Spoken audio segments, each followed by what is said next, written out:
new one, MGC. Been in a garage 30 odd years, same as that Jag that's under the cover. It's a V12 XJ Coupe, that will be next. Same owner as that Rover, the Rover's all done. So, as you can see, it looks a bit sorry for itself here and there. Just going to take the carbs off and clean them out. Right, back to this MG. I did rebuild the carbs a long while ago, and it wouldn't start for some reason, and then I ran out of time and then put it in the storage, and so it's back out of storage. So here we are. Okay, I've got a couple of batteries in there, little Mazda batteries. I'm just trying to refresh my mind of what I did ages ago. I'm going to crank it over, see if I've got a spark.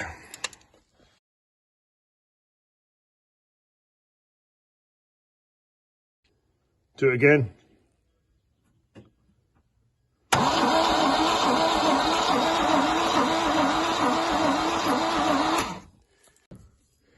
Right, number one. Go on then.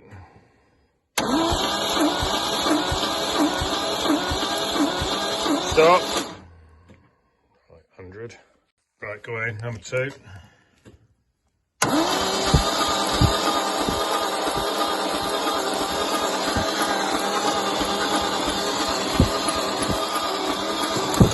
Right, this is showing nothing. Right, 3. Go on then.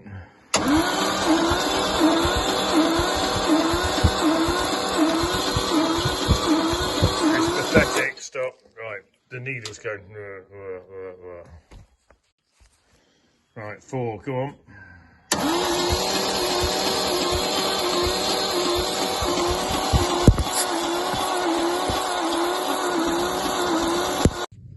Right, 5. Go on.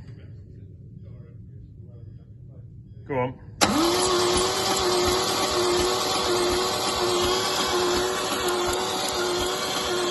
Stop. Right, go on 6. Go on then.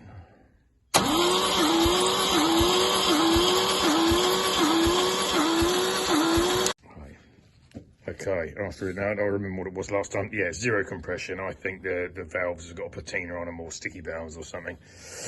Plus, a bit like the Rover that was also in the garage, I ended up doing the heads on them, and it didn't do any arms. So I'm gonna.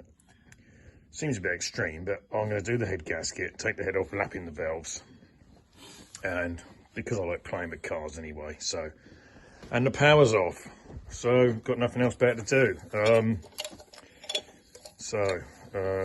Yeah, better get on with it then, eh? Okay, right, we're getting there, taking all the hoses off, and just like that Alpine, bit crusty, flaky dust in there where it's not going anywhere.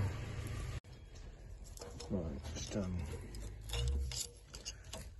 doesn't look too bad in there, it's dusty, still we'll get there shortly.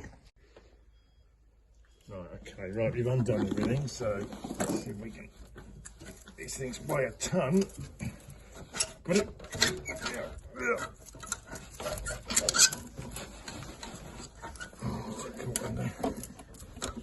There's something on the back spring in this. It's the gasket. Right there. Got it? What gasket? Right, got it. If you look at all your studs. Right, and away we go. Right, so. Well, that all looks pretty reasonable. So, we'll clean it up, re-lap in the valves, clean the head up, and bolt it back on. So, the head looks alright. That one's got a slightly sort of maybe dusty patina as if the moisture might have been getting on it. I mean, it's common for some of these valves to look slightly different height from the others due to wear or the way they were lapped in. I'm wondering if they're just holding off slightly enough for it to not get compression. Either that, whether it was head gasket, they're pretty close, but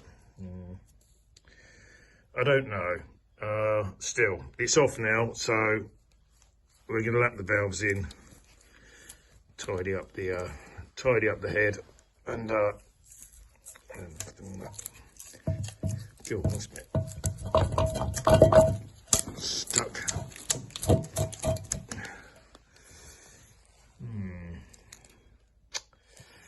All right, we'll get on with it then. Okay, we clean the face up, or I'll clean the face up. Just get the thinnest feeler gauge underneath the straight edge there, and it drags the straight edge over, so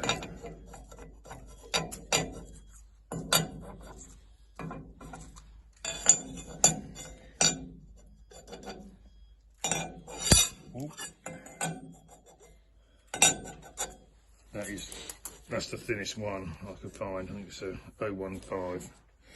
What you see on there. So there you go. Right, this is clean. So we'll do the valves. So what I suspected was right though. Look, all around the edge of the valve seat, there's a little rusty patina which is holding it off. So that's why only the last one, and only number one was really, obviously wherever the engine come to rest, number one must have had both of them fully closed. So we'll clean this scuzz off, lap them all in, and away we go.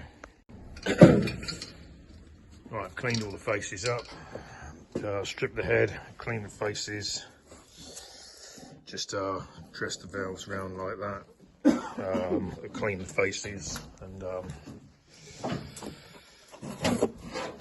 all these are all clean. Collets there and stuff. We've got a new water pump as well, which I don't know whether to put that on now or later, but just trying to do stuff. Still got a power cut.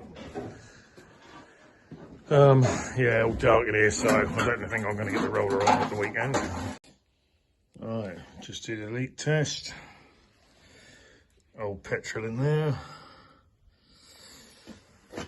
And not weeping. Oh, just a tiny bit on that one, but basically you can tell when you haven't done it right because it dribbles and sweats straight out, and you get drips off there. But if it's holding petrol, then that's cool.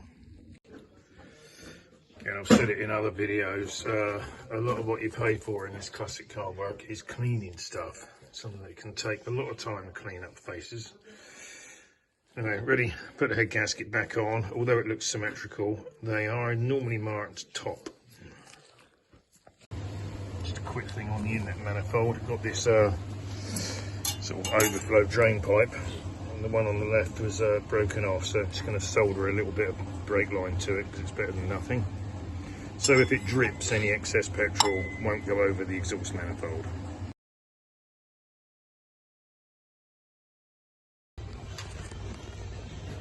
Go on.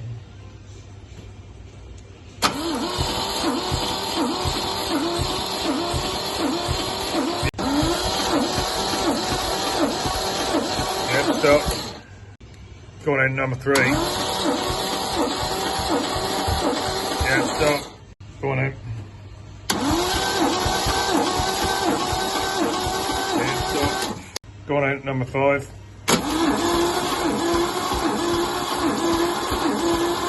Got in, number 6. Yeah,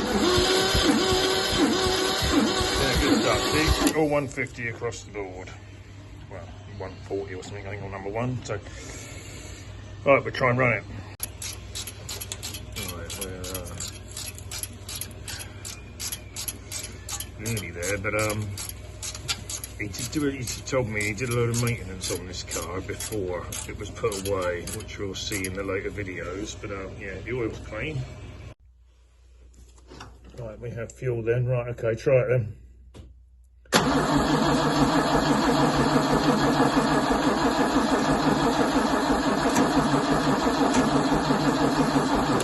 Hold on. Makes a difference. Right, hold on. Right, the choke wasn't, choke's not connected. I'll put it manually. Right, go on then, try it now.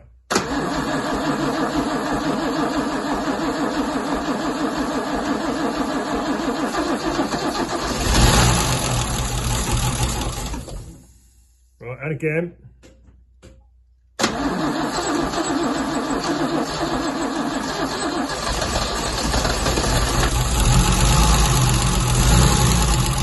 There we go.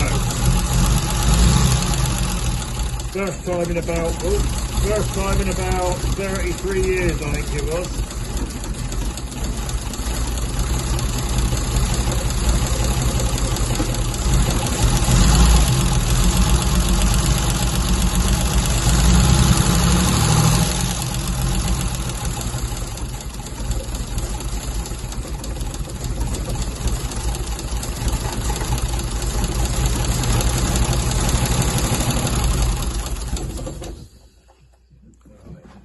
Yeah, the oil's coming through. You can see it dribbling out with the tops of the rockers there.